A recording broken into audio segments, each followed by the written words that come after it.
Hello बच्चों, let's see the question. Excreted product of spider is, हमसे क्या पूछा है बेसिकली, हमारे स्पाइडर का एक्सक्रीटेड प्रोडक्ट क्या है। द ऑप्शन है ammonia, uric acid, guanine and all of the above. So what would be the key concept here? So the key concept here will be excretory product.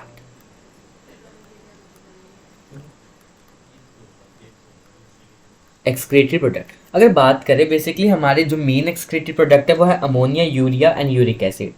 Ammonia हमारे ज़्यादा water लगता है elimination के लिए, urea को ठीक ठाक लगता है एंड यूरिक एसिड को सबसे कम अमाउंट ऑफ वाटर लगता है।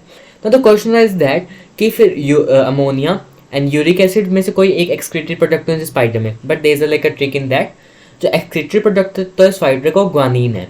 ये कैसे बनता है? बेसिकली न्यूक्लियोटाइड के मेटाबॉलिज्म से बनता है और इसको वाटर चाहिए ही नहीं होता रिक्वायरमेंट के लिए। देखो यूरिक एसिड को फिर भी चाहिए होता है, बट हमारे ग्वानिन का जब एलिमिनेशन होगा it does not require any water, so we can write it as the excretory product of spider is guanine। अब कैसे बनेगा? It is formed by nucleotide का मैकेनिज्म होगा, formed as a result of nucleotide mechanism।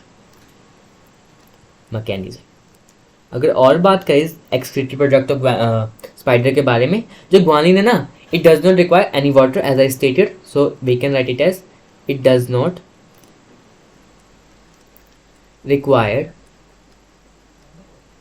Water for elimination। क्यों? because it is less soluble than uric acid। और इसकी वजह से क्या होगा? वाटर हमारा कंजर्व होगा, इसकी वाटर कंजर्व हो जाएगा, कम अमाउंट ऑफ वाटर लगे तो वाटर कंजर्व होगा। So what could be the answer? So the answer is guanine. एज पर देखो, अगर स्पाइडर को हम एक इंसेक्ट की तरह ट्रीट करें, सो इस हिसाब से क्या होना चाहिए था? इसका यूरिक एसिड होना चाहिए था, सो उस हिसाब से uric acid will be the answer, but as there is a trick in the question, so guanine will be the answer, not ammonia. Ammonia basically किस का होता है? लाइक बोनी फिश का होता है, एक्वेटिक आर्थ्रोपोडा, एक्वेटिक एम्फीबिया, इन सब का होता है, but insect talking about the spider, so the guanine is the correct option, so C। Hope you understood that. Best of luck.